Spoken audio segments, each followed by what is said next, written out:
So in this video, I'm going to show you how to make one of my favourite pastries. This is a rough puff pastry. Now this recipe comes from a bakery in California called Tartine Bakery, and it is very simple, but the technique is quite interesting. So instead of using our hands, we use a dough scraper.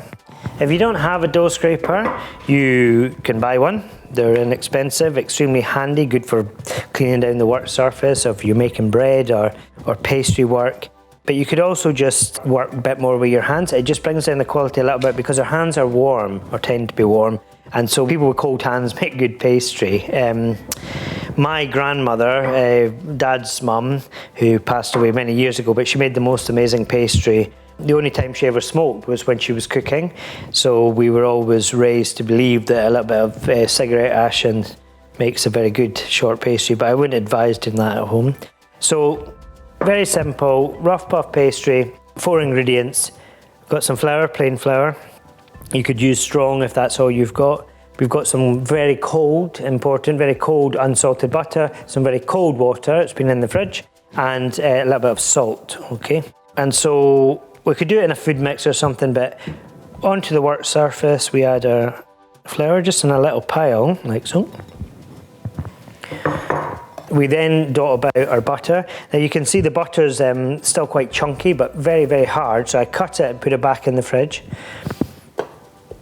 Okay, so we just kind of tuck that in there. It's quite a lot of butter. If you don't have it, you can bring down the ratio of butter and add a little bit more water. Okay, and now I just sort of really very delicately just kind of cover the butter a little bit. You can do this as well, where you save some of the flour and sprinkle it on top. That would probably make more sense. Okay, so we add a pinch of salt, just for seasoning. Okay, now this pastry can go in lots of different directions, sweet or savoury tarts, sausage rolls, pasties. I mean, we use it for lots of things. Freezes very well, so do it in a bigger batch. Now, instead of working with our hands and melting that butter, we're going to use a rolling pin and a dough scraper. So what I do is I just start by pushing down on it, okay? Don't panic if it's sticking to your rolling pin. You don't need a sort of wooden surface to do this, just something that's easy to clean.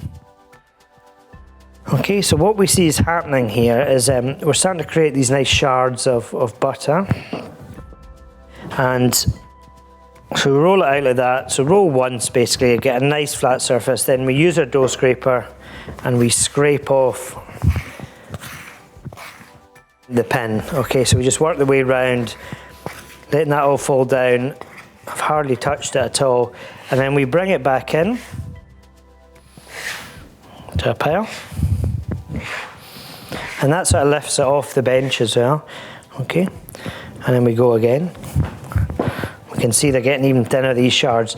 Now, a puff pastry is a beautiful thing to make, and definitely kind of you get a different product in a way than this pastry. But the basic principles are the same. I'm going to repeat the process now, scrape it off. So as you bake the pastry, we've created lots of layers of butter flour, and as it bakes in the oven, the steam from the butter lifts the pastry. So this is why you get a very light pastry, but there's a lot of butter in there, so it's very rich as well, because you have all the butter fats and they remain inside, okay? So we're bringing it back in as we did the first time, and this is the last time. So a total of three rolls. And then we've got this lovely flaky pastry, okay? And repeat. So getting all of it off, or as much as you can this time. All right, get rid of my rolling pin. And I'm going to bring it in one last time. It's really light, the butter's still very cold. Winter is a good time to make pastry. Just open your back door. Keep your kitchen cool.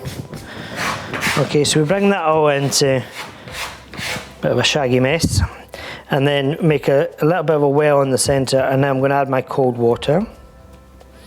I don't think I'll need all of this. And I just start folding it in together. So we're not scrunching it. We want to keep some kind of shards in there of the butter and add the water quite quickly. Okay. And then I can feel now that the dough's starting to come together. So at this stage, I'm going to just really gently press it. Okay, keep using my scraper. Squidging it together. Don't worry if it still looks very messy. If we were making a sweet pastry or a short pastry for a quiche, at this stage we'd actually work the dough just a little bit, just to develop a touch of gluten in the flour, and it would just prevent if we were making a tart, it would prevent the case cracking when we were to bake it. Okay, so what we're going to do now is squidge this together, and I'm going to pop it into just a little Ziploc bag, or you could wrap it in a bit of greaseproof paper, and we'll pop it in the fridge, okay? And it'll need about 20 minutes to rest before we use it, before we roll it. Okay, so our pastry's been in the fridge for now around about 35 minutes, I would say. 20 minutes is enough, and you could keep it overnight. Just make sure it's well wrapped up if you're going to hold it for a bit longer, just so it doesn't dry. I've just had mine in a little tea towel. And I just want to show you the next stage before you take it in the direction of making sausage rolls or tarts or whatever you're going to do. So you can see it's come together, but it's still a little bit flaky, which is ideal. Now I've got my dough scraper, still got my rolling pin, and what we're going to do now is make a turn, do a turn on the pastry, we call it. So we're going to just create more layers of those butter and butter flour dough. Okay, so we just lightly sprinkle flour on the surface. Now it's important when you're doing that technique not to hold it like that. We don't want these huge lumps. We want this kind of nice, almost like a lovely winter snowfall. Okay, pop our pastry on top, a little bit more flour on there, and then we just gently roll. Now a little trick when you're rolling pastry, you never roll to the end straight away. If you want to kind of roll something out square, you roll like that, because if you roll to the end you end up with these points, or it goes a bit strange shapes. So what we do is we roll like this, and then we go across the way, and we're going to end up with a kind of nice, bit more rectangular shape.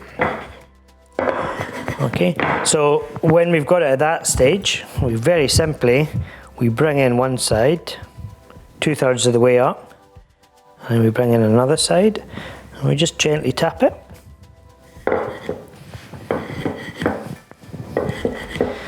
Okay, and that's you done your first turn. All right, so what to do now, if you're doing this at home, pop that back in the fridge for a further 20 minutes or longer. All these things, I know it can be like, you come home from work, you want to make a quick dinner, and you're like, you know, this is going to take a long time, Chris. It's prior preparation is really important. Make a big batch, have it in the freezer, pull it out in the morning before you go to work, roll it out, pop some nice stuff on top, and stick in the oven. That cooking should be an absolute joy, and it's just about like kind of the pre-planning.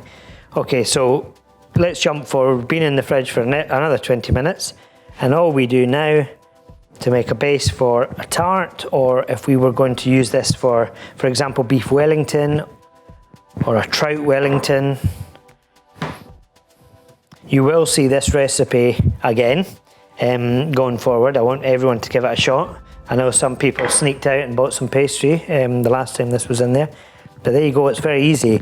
And that's just got a nice base. Like we could line a quiche, but if I was making a tart, I would say use our white sauce base and fold some veggies or poached fish or something through that, put it on top and bake it as is, or use it to wrap something up, egg wash into the oven, and you've got a beautiful little Wellington or sausage roll or whatever you want to make. So do give it a shot. It's a great pastry, one of my favourite recipes, and I look forward to see you all in the next video.